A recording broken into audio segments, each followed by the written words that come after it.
The Battle of Trenton was a small but pivotal battle during the American Revolutionary War which took place on the morning of December 26, 1776, in Trenton, New Jersey. After General George Washington's crossing of the Delaware River north of Trenton the previous night, Washington led the main body of the Continental Army against Hessian soldiers garrisoned at Trenton. After a brief battle, nearly the entire Hessian force was captured, with negligible losses to the Americans. The battle significantly boosted the Continental Army's flagging morale, and inspired re-enlistments. The Continental Army had previously suffered several defeats in New York and had been forced to retreat through New Jersey to Pennsylvania. Morale in the Army was low. To end the year on a positive note, George Washington, Commander-in-Chief of the Continental Army, devised a plan to cross the Delaware River on the night of December 25-26 and surround the Hessian garrison. Because the river was icy and the weather severe, the crossing proved dangerous.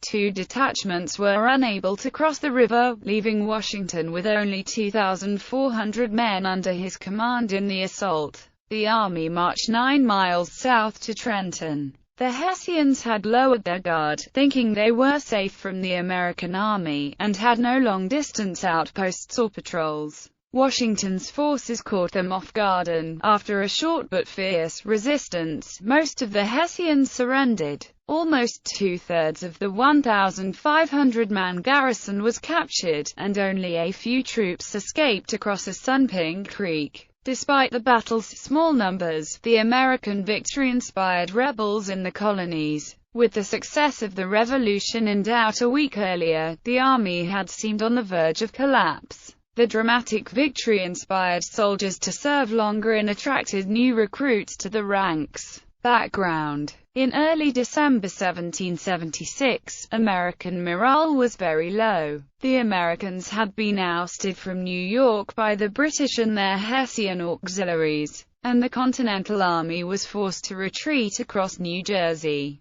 90% of the Continental Army soldiers who had served at Long Island were gone. Men had deserted, feeling that the cause for independence was lost. Washington, Commander-in-Chief of the Continental Army, expressed some doubts, writing to his cousin in Virginia, "I think the game is pretty near up." At the time, a small town in New Jersey, Trenton was occupied by 3 regiments of Hessian soldiers commanded by Colonel Johann Rall, numbering about 1,400 men. Washington's force comprised 2,400 men, with infantry divisions commanded by Major Generals Nathaniel Greene and John Sullivan, and artillery under the direction of Brigadier General Henry Knox. Prelude: intelligence: Washington had stationed a spy named John Honeyman, posing as a Tory, in Trenton. Honeyman had served with Major General James Wolfe in Quebec at the Battle of the Plains of Abraham on September 13, 1759, and had no trouble establishing his credentials as a Tory.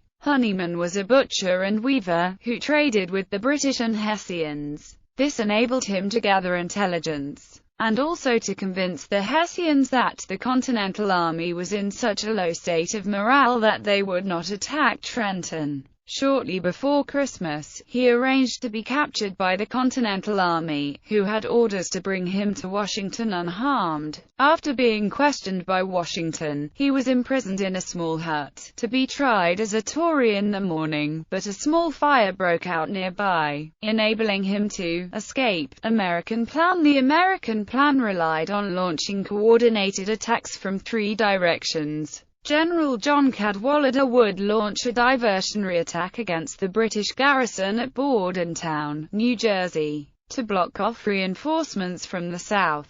General James Ewing would take 700 militia across the river at Trenton Ferry, seize the bridge over the Assunpink Creek and prevent enemy troops from escaping. The main assault force of 2,400 men would cross the river 9 miles north of Trenton and split into 2 groups, one under Greene and one under Sullivan, to launch a pre-dawn attack. Sullivan would attack the town from the south and Greene from the north. Depending on the success of the operation, the Americans would possibly follow up with separate attacks on Princeton and New Brunswick. During the week before the battle, American advance parties began to ambush enemy cavalry patrols, capturing dispatch riders and attacking Hessian pickets. The Hessian commander, to emphasize the danger to his men, sent 100 infantry and an artillery detachment to deliver a letter to the British commander at Princeton. Washington ordered Ewing and his Pennsylvania militia to try to gain information on Hessian movements and technology. Ewing instead made 3 successful raids across the river. On December 17 and 18 they attacked an outpost of Jaegers, and on the 21st, they set fire to several houses. Washington put constant watchers on all possible crossings near the Continental Army encampment on the Delaware, as he believed William Howe would launch an attack from the north on Philadelphia if the river froze over. On December 20, 2,000 troops led by General Sullivan arrived in Washington's camp. They had been under the command of Charles Lee, and had been moving slowly through northern New Jersey when Lee was captured. That same day, an additional 800 troops arrived from Fort Ticonderoga under the command of Horatio Gates. Hessian moves. On December 14, the Hessians arrived in Trenton to establish their winter quarters. At the time, Trenton was a small town with about 100 houses and 2 main streets, King Street and Queen Street. Carl von Donop, Ral's superior, had marched south to Mount Holly on December 22 to deal with the resistance in New Jersey, and had clashed with some New Jersey militia there on December 23.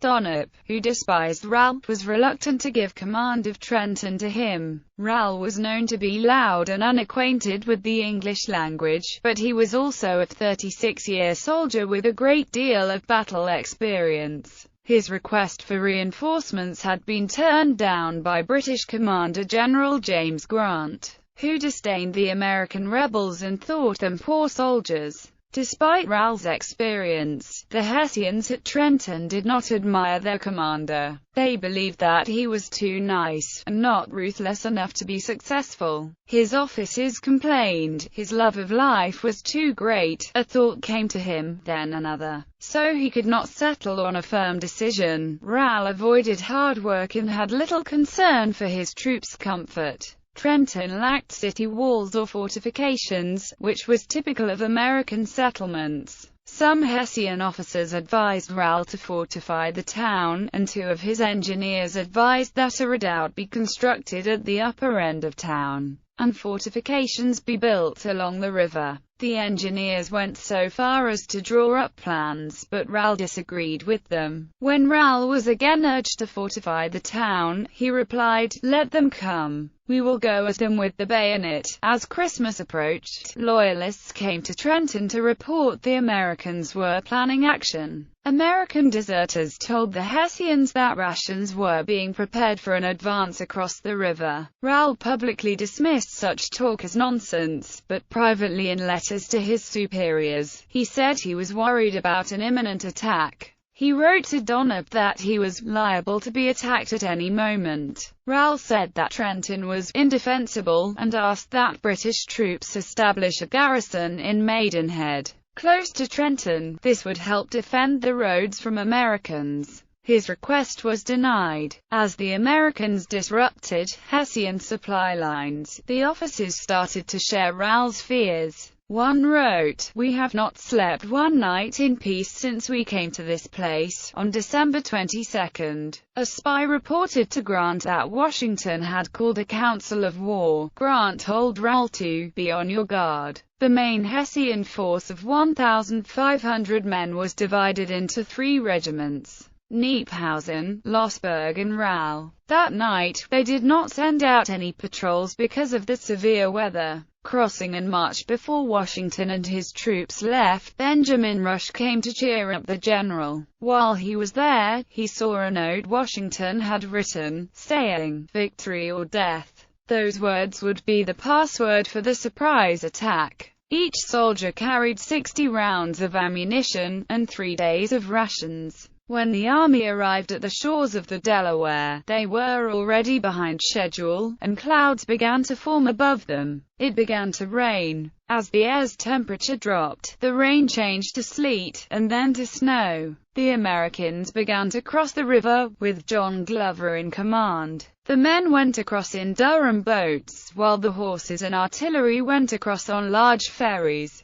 The 14th Continental Regiment of Glover manned the boats. During the crossing, several men fell overboard, including Colonel John Hassler. Hassler was quickly pulled out of the water. No one died during the crossing, and all the artillery pieces made it over in good condition. 2 small detachments of infantry of about 40 men each were ordered ahead of main columns. They set roadblocks ahead of the main army, and were to take prisoner whoever came into or left the town. One of the groups was sent north of Trenton, and the other was sent to block River Road, which ran along the Delaware River to Trenton. The terrible weather conditions delayed the landings in New Jersey until 3 a.m. The plan was that they were supposed to be completed by 12 a.m. Washington realized it would be impossible to launch a pre-dawn attack. Another setback occurred for the Americans, as Generals Cadwalader and Ewing were unable to join the attack due to the weather conditions.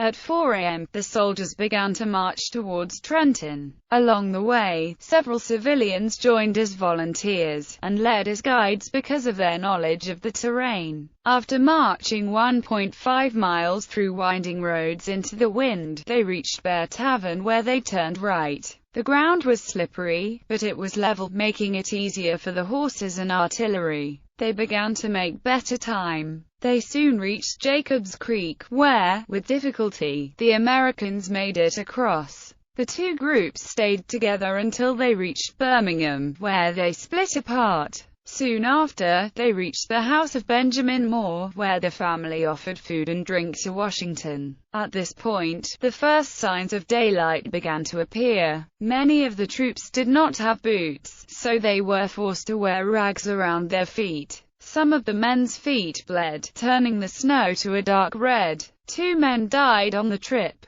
As they marched, Washington rode up and down the line, encouraging the men to continue. General Sullivan sent a courier to tell Washington that the weather was wetting his men's gunpowder. Washington responded, "Tell General Sullivan to use the bayonet. I am resolved to take Trenton." About 2 miles outside the town, the main columns were united with the advance parties. They were startled by the sudden appearance of 50 armed men, but they were American. Led by Adam Stephen, they had not known about the plan to attack Trenton, and had attacked a Hessian outpost. Washington feared the Hessians would have been put on guard, and shouted at Stephen, you sir, may have ruined all my plans by having 'em put on their guard." Despite this, Washington ordered the advance continue to Trenton. In the event, Rowell thought the first raid was the attack which Grant had warned him about, and that there would be no further action that day.